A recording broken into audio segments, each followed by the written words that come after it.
Pilkada langsung dan pilkada dipilih oleh DPRD saat ini semakin ramai dibicarakan oleh masyarakat. Ada yang bilang pilkada yang dilakukan oleh DPRD atau di gedung DPRD disebut sebagai kemunduran demokrasi. Sementara pilkada yang langsung dipilih oleh rakyat disebut-sebut sebagai sebuah kegiatan politik, kegiatan sistem demokrasi yang membutuhkan biaya yang sangat mahal. Nah, mana yang lebih baik? Kita Ya. akan membahasnya bersama Profesor Johermansyah Johan, Guru Besar Ilmu Pemerintahan IPDN, dan mantan Dirjen ODA 2010-2014. Selamat sore, Prof. Jo. Yes, selamat sore. Apa kabar Mas Yanto ya? Baik, ya, ya, makasih. Menurut saya, Ya. sistem demokrasi ini bila kita melalui DPRD, itu kan dinilai sebagai sistem demokrasi yang memburuk atau menurunkan derajat demokrasi. Karena hak konstitusi dari rakyat, hak memilih rakyat langsung kepada kepala daerah itu dikebiri. Dan yang kedua adalah di pilkada langsung ini kan kita bisa memilih atau munculnya calon independen. Karena menurut saya Hmm. sekalipun mungkin secara secara eksistensi seorang calon independen ini tidak maksimal, tapi bagi saya itu kan memberi Hmm. eh, apa kandidat yang yang alternatif lah, sehingga masyarakat punya pilihan yang lebih banyak.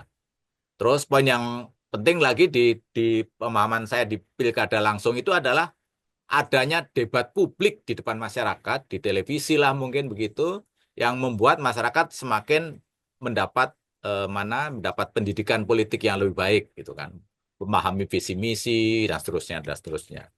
Pak Prabowo beserta koalisi eh, pemerintah, koalisi partai pendukung pemerintah yang mengarah kepada pilkada melalui DPRD ini kan terus diwacanakan dan terus menguat gitu. Kira-kira yang saya sebut tadi di awal sebagai ancaman terhadap sistem demokrasi dan pengebirian hak konstitusi rakyat terjadi, itu bagaimana itu, Prof? Nah, gini, kalau mau bicara demokrasi, Ya, ya. maka kita baca teori dulu.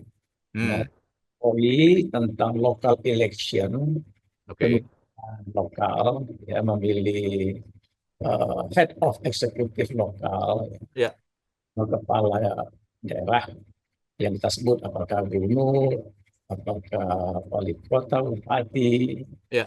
itu eh, dalam teori Mm-mm, pemilihan yang sifatnya elected ya, mm-mm.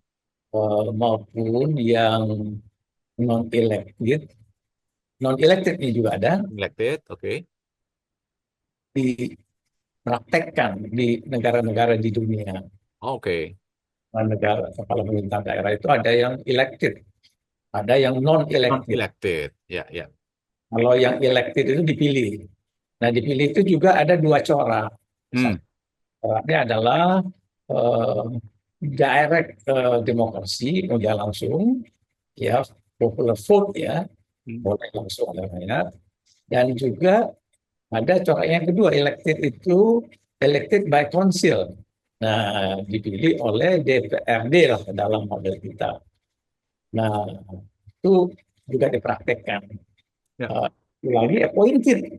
Nah, jadi lokal eh, leaders itu ya, kepala daerah, itu juga ada yang appointed aja oleh Hmm. pemerintah eh, pusat. Nah, kalau di Jakarta itu kan oleh Pak Gubernur nih, oleh kota, bupati, Kepulauan Seribu itu dia di Ya, ya, elect ya. appointed aja sama gubernur ya kan. Ya, ya, ya, ya, betul. Kemudian kalau di model Amerika, Mm-mm. ya tiga tipe tadi. Ada yang Hmm. eh, elected by popular vote oleh rakyat banyak, ya oleh kota gubernur. Mm-mm. Kemudian di kalau gubernur maunya elected ya. Ya. Tapi ya wali kota umumnya yang besar-besar aja, kota-kota Oke. besar aja ya, yang dipilih langsung. Tetapi yang kota-kota kecil, town ya, cities itu elected by council Hmm. oleh dewannya. Jadi negara sebesar Amerika, kampion demokrasi pun Ya. atur kebijakan pemilihan kepala daerahnya secara beragam, tidak seragam. Ya, tergantung keadaan Mhm. daerah itu dan tergantung juga realitas yang ada dalam kehidupan. Ya. Itu teori. Oke. Nah, jadi artinya kalau kita bicara teori seperti tadi. Nah, yang kedua kita bicara konstitusi. Hmm. Kalau konstitusi di Indonesia kan pasal 18 ayat 4 Undang-Undang Dasar 45 yang di amandemen itu Ya. Dipilih semua ya. Apa secara demokratis atau kalau nggak salah gitu ya, Bro? gubernur bupati wali kota dipilih secara demokratis. Betul. Kata-kata dipilih langsung. Hmm. Nah, Oke. demokratis itu menurut ahli ditafsirkan dua macam. Hmm. Demokratis itu dapat langsung tadi seperti yang dipraktekkan di Amerika, Oke. direct dapat juga diterapkan secara tidak langsung, Hmm. eh, tidak konsil.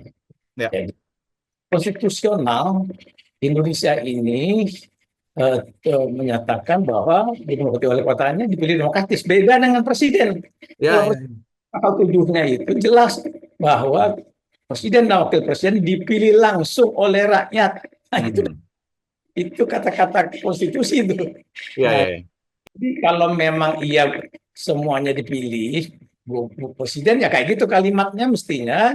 Hmm. Kalau bupati wali kota gubernur dipilih secara langsung oleh rakyat. Nah, itu kan tidak ada dalam konstitusi kecuali presiden. Nah, Oke. eksplisit. Nah, maka yang ada di mana? Di undang-undang turunan, yaitu Nah, undang pilkada. pilkada. Nah, sekarang Pilpres. Ya. undang nomor 10 tahun Hmm. 2016 itu menyatakan bahwa gubernur bupati wali kota dipilih secara langsung. Hmm. Undang-undang yang ngatur. Sementara konstitusi cuma bilang demokratis. Ya, ya, Lalu ketika dia dipilih secara langsung, ya, maka sebetulnya ada pertanyaan besar. ya. Ini kan Bhinneka Tunggal Ika, Hmm. yaitu beragam-ragam negara majemuk, negara yang bersifat plural, Hmm. masyarakat masyarakatnya antar satu daerah dengan daerah lain berbeda-beda, Sabang, Merauke. Ya, ya, ya. Jadi pertanyaan, bagaimana mungkin eh, kepala daerahnya disamain semuanya secara seragam? Nah, Oke. Ya. pilkada. Tapi ada juga pengecualian. Hmm. Saya singgung tadi Jakarta, bupati wali kotanya toh bisa diangkat saja, appointed oleh gubernur. Oleh gubernur. Ya, ya, Pengecualian satu lagi Jogja, daerah istimewa Yogyakarta. ya, ya. Undang-Undang nomor 13 tahun 2012 tentang keistimewaan daerah istimewa Yogyakarta. Siapa yang jadi sultan jadi gubernur ditetapkan oleh DPRD, yang jadi paku alam jadi wakil gubernur ditetapkan oleh DPRD, bukan dipilih Ya, tapi ya. ditetapkan oleh DPRD. Nah, artinya sebetulnya kita membuka juga ruang Hmm. untuk tidak semuanya pemilihan langsung, terbukti di kota Hmm. wilayah Jakarta dan di Jogja. Ya, ya.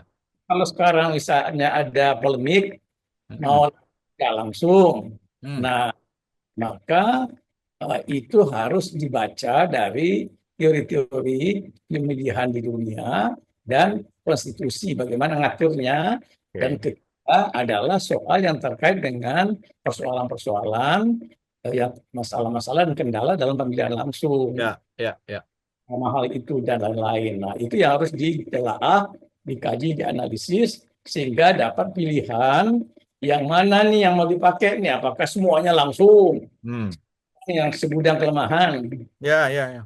Semuanya mau langsung lewat DPRD, Hmm. yang juga itu boleh jadi eh, akan timbul lagi masalah-masalah baru tadi yang dikebiri lah ada hak-hak demokrasi rakyat ya.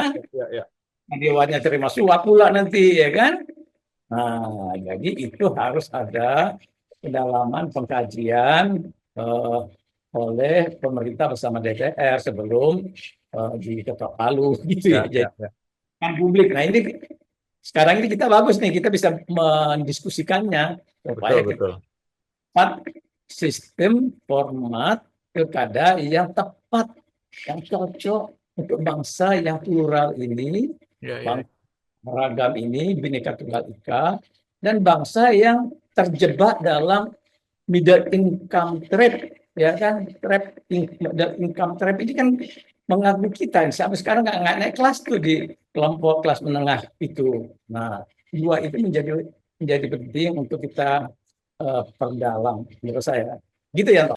Tapi kok saya sih merasa salah satu yang menjadi trigger problem atau wacana pilkada langsung ini kok saya merasakan justru di posisi level gubernur, Bro. Jadi level gubernur ini kan tingkat apa ya? Tingkat panasnya lah gitu ya. Panasnya dalam pilkada gitu itu menjadi lebih lebih hot rasanya gitu ya, Prof. Nah, Ya. dugaan saya begitu, Prof. Karena yang mau diambil alih itu ibaratnya mau diambil alih untuk masuk ke DPRD itu di level gubernur karena ini yang paling strategis kan, Prof. Gimana itu, Prof? Iya, ya jadi kalau politiknya mungkin seperti itu tadi. Ya. Jadi kita kalau mau bikin pemilihan yang langsung, mau tidak langsung, atau cara yang lain, harus Mm-mm. objektif dong. Jadi Ya. bukannya ukuran subjektif atau ukuran Oke. saja, Ya, tapi ya. diukur secara luas. Ya, ya.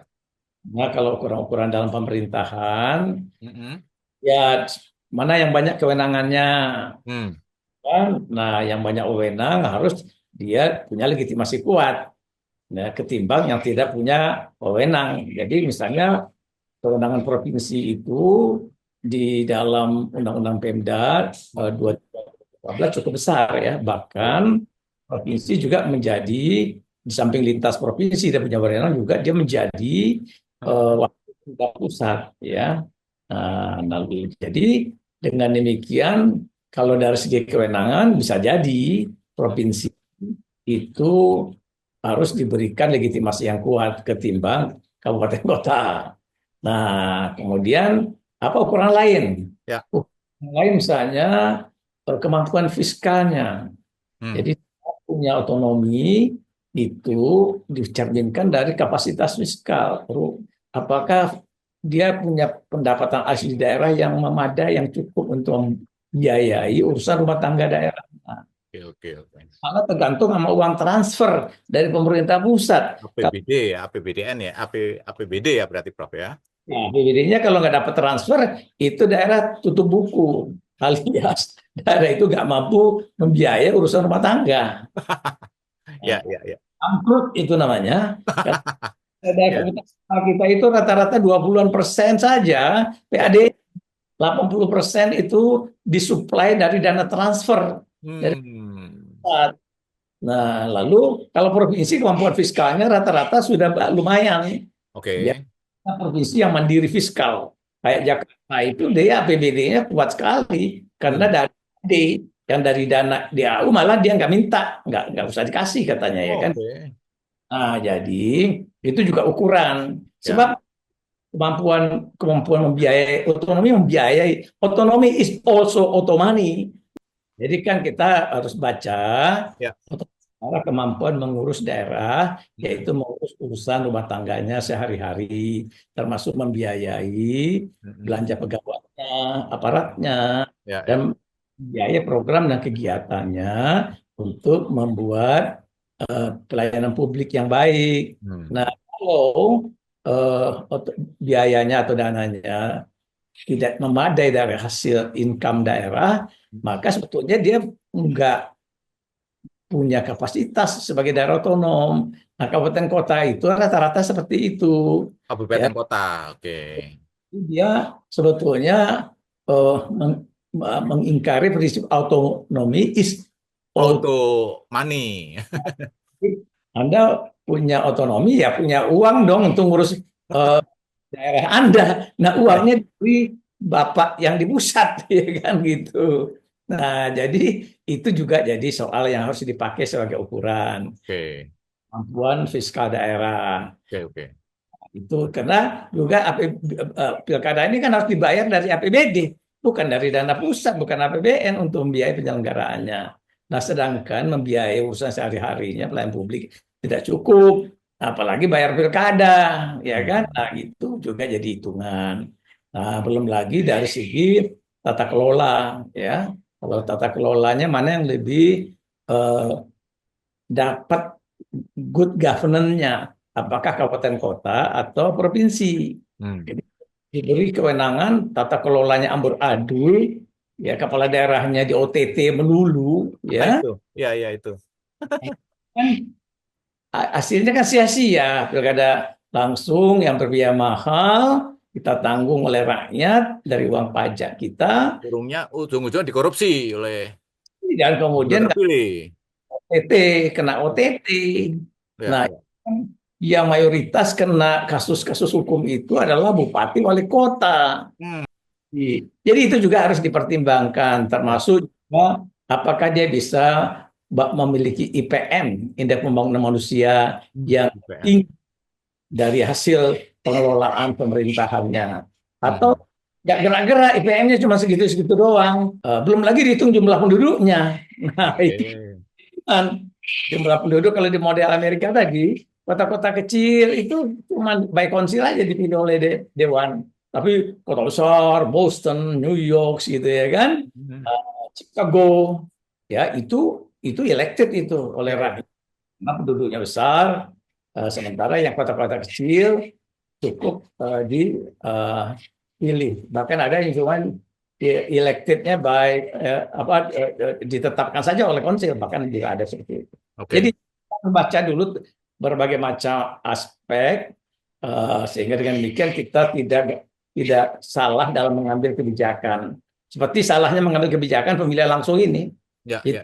dulu. Sehingga kita seragamkan aja semua Indonesia itu bupati, wali kota, gubernur seragam, semuanya langsung. Hmm. Tidak peduli daerah besar, daerah kecil. Tidak peduli kewenangan besar, kewenangan kecil. Tidak perlu uangnya ada atau enggak. Ya kan? Hmm. Kapasitas fiskalnya tinggi atau rendah. Itu dulu gara-gara masih ke bawah euforia reformasi. Oke. Dia harus diperbaiki, jangan salah lagi, harus format yang tepat untuk pengembangan pemerintahan yang efektif plus demokrasi yang sehat. Ya. Prof, artinya kalau yang saya tangkap dari apa yang disampaikan Prof. Jo ini adalah bahwa setiap daerah tingkat tertentu gitu ya, tingkat tertentu atau daerah tertentu yang bisa melakukan pemilihan langsung rakyat, tapi ada daerah tertentu yang tidak bisa dilakukan langsung oleh rakyat. Tadi kan ada pertimbangan apa ketergantungan kepada APBD dari pusat dan seterusnya. Apakah bisa itu kalau misalnya bentuknya tidak diseragamkan gitu dalam setiap daerahnya itu, Bro? Iya, iya. Jadi itu namanya dalam teori pilkada asimetris. Asimetris. Oke. Pilkada simetris seragam. Ya, Hmm. one policy fit for all. Padahal daerah-daerah itu beragam, majemuk, ya, plural. Betul. Sekarang secara sederhana nih, Mas Yanto, Ya. saya sering kasih contoh kalau saya ngajar di kelas, saya bagiin sepatu Anda ukuran nomor 40. Saya nggak peduli ukuran Anda 42, 43, dan 38. Ya. Nah, kasihan yang kakinya 48, atau atau kakinya yang 36. Ya, Nah, ya. itulah yang model pilkada seragam-seragam ini itu menentang menurut saya seragam itu bisa seragam DPRD, bisa juga seragam pemilihan langsung, Iya, iya, betul, betul. menentang spirit eh, masyarakat yang bersifat multikultural, Indonesia Hmm. kultural. Jadi oleh sebab itu kebijakan yang baik harus dikelompokkan, pakai Hmm. kategori, jangan jangan cuma semacam aja, ya kan? Nah, jadi ada kategori-kategori, Ya, ada ya, ya. Inggris yang langsung, Ya, ada ya. Risk yang tidak langsung, ada yang appointed. Nanti dibuat parameternya, variabel indikatornya. Nah, Hmm. memang undang-undangnya harus didalami dengan baik dengan kajian akademik. Ya, kalau dari segi kebijakan, saya kira itu dimungkinkan kita membuat kategori-kategori. Contohnya gini, ada Ya, desa maju, ada desa berkembang, ada desa yang tertinggal, yang sangat tertinggal, kan tipologi namanya kategori. oke. Ya. Nah, buat begitu juga dengan daerah-daerah ini sehingga cocok nanti bisa naik kelas. Misalnya tadinya dia daerah otonom yang tidak langsung misalnya. Nanti kalau udah maju ke daerah itu, kota itu boleh langsung Hmm. naik kelas. Nah, itulah yang mestinya kita buat sebagai satu kebijakan ke depan. Ya, dan betul bahwa undang-undang atau revisi undang-undang pilkada ini kan sudah masuk prolegnas ya di 2025. Artinya kan dalam tahun ini sudah mulai dalam pembahasan. Yang tadi saya setuju dengan apa yang sampaikan Prof. Jo tadi. Kita punya waktu 5 tahun nih untuk mengolah agar di 2029 nanti sistem pemilihan kepala daerah itu menjadi lebih lebih bijak, lebih lebih produktif gitu ya, lebih lebih berkualitas gitu ya, Prof ya. Ya. Nah, itu eh, kira-kira dalam konteks ini, kalau dalam pandangan saat ini, Prof, itu yang terbaik dari pemilihan yang ada ini, kalau kita ngomong mayoritas lah ya. Tadi kan ada beberapa bagian kan asimetris mau simetris tadi kan. Nah, itu kalau kita kita lihat sistem pemilihan DPR, sistem pemilihan yang terbaik itu langsung atau melalui DPR, Prof? DPRD maksud saya, Prof. Kita harus lihatnya dari perspektif apa dulu. Nah, Hmm. kalau dari perspektif masyarakat, publik nih, Ya, ya, ya. atau rakyat banyak ini kepengennya tetap pemilihan langsung. Betul, betul, Prof. Tuh, masyarakat banyak kan masyarakat kan ngelihatnya awam secara umum ya. Wah, Mhm. ini juga pemilihan langsung ngapain kami diambil? Kami kan bisa menentukan pemilih pemimpin sendiri. Iya, iya, iya, iya. Lagi, apakah dia tahu tentang pemimpin yang dipilihnya itu dengan baik, Hmm. mengenal dan berpengetahuan Hmm. tentang pemimpin yang dipilihnya itu. Nah, Hmm. itu jadi soal. Jadi syaratnya gini, kalau mau pilkada, maka harus yang memilihnya berpengetahuan, Hmm. yang tidak dipilih juga berpengetahuan, punya kompetensi, Hmm. punya integritas.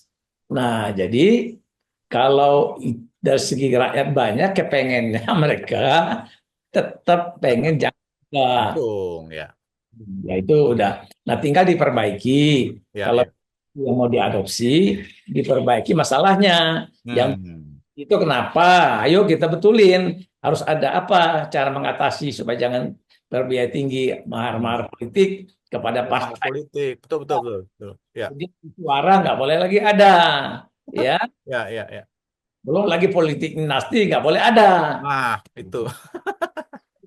Netralitas ASN nggak boleh, tidak Nah, ya, ASN ya. netral. Hmm. Sekarang kalau pilkada ASN ini kan ikut dipolitisasi oleh Tuh. pasangan. Nah, bisa nggak itu dibetulin? Kalau Oke. bagi kita masih bisa bertahan di pemilihan langsung. Ya, ya, ya. Itu satu pilihan. Nah, sementara kalau perspektifnya pemerintahan daerahnya efektif, Hmm. ya lahirnya pemimpin Pemda yang eh, mumpuni, ya, ya Ya. yang yang yang katakanlah good guys. Nah itu memang kalau lebih mudah mendapatkannya lewat DPRD, ya. Hmm. Jadi kalau lewat Dewan, karena yang milih kan terbatas, Hmm. maka calon-calon yang dari partai itu pun terbuka juga untuk perseorangan loh. Jadi sebetulnya Oke. Bisa ya? Dewan juga nggak menutup perseorangan. Oke. Perseorangan tetap bisa compete lewat pintu Dewan. Oke. Kalau orang populer, dikenal luas. Nah, itu dia masuk perseorangan dan kemudian dia dicalonkan oleh dukungan suara. Kemudian yang dari kalangan-kalangan lain lewat fraksi-fraksi Di di partai politik ya, Prof. politik. Ya. Nah, itu kemungkinan akan dia penyampaian visi misi juga di DPRD saja Oke, ada ya, bisa ya. Oke.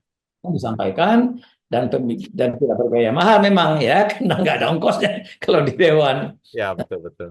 Lalu kemungkinan besar bisa melahirkan orang yang Tidak hanya persoalan karena kemampuan duitnya, tapi juga karena jam terbang, pengalaman, track record, dan popularitasnya. Nah, yang kedua, Pemda yang efektif.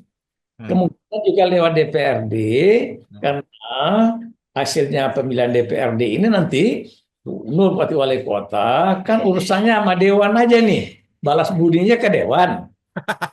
Balas budi, oke, Prof. Pada rakyat banyak. Nah, Hmm. balas budi kepada rakyat banyak itu kan harus rakyat ribut jalannya, rakyat ribut urusan kesehatannya, kan macam-macam. Nah, kalau ke dewan dia nggak perlu ribut soal-soal yang macam-macam itu, tinggal dikasih aja suplai pokir namanya, dada pokir ada, tenang dewan itu. Nah, tinggal uang yang banyak lainnya itu bisa digunakan untuk pelayanan publik, untuk bangun Hmm. sekolah, bikin jalan. Ya, jadi untuk percepatan penurunan tingkat kemiskinan, untuk stunting, Ya, ya. itu sebetulnya pikirannya dia pemdanya bisa lebih efektif karena dia nggak utang sama rakyat banyak ini. Belum nanti ada tim sukses yang minta anaknya dimasukin Ya, kerja. betul, Ya, betul. nah, itulah kalau pakai lewat dewan. Jadi Ya, dua efektif. Nah, tergantung kita mau pilih yang mana. ya, Nah, ya. diperbaiki kalau memang lewat dewan juga, jangan sampai dewan itu melakukan eh, pemerasan pula kepada calon. Nah, itu, ya, ya. Mahar politik ada lagi, percuma juga ya. Minta vote buying. Sekarang vote buying Nah, dewan. Jadi kalau ada 40 anggota dewan, 21 aja dikuasai, menang kan? ya, ya. Nah, itu yang harus dikawal dan dijaga lewat cara apa? Lewat pengawasan yang ketat terhadap dewan ketika pemilihan. Siapa Hmm. yang melakukan itu? Ya KPK. KPK, ya, ya.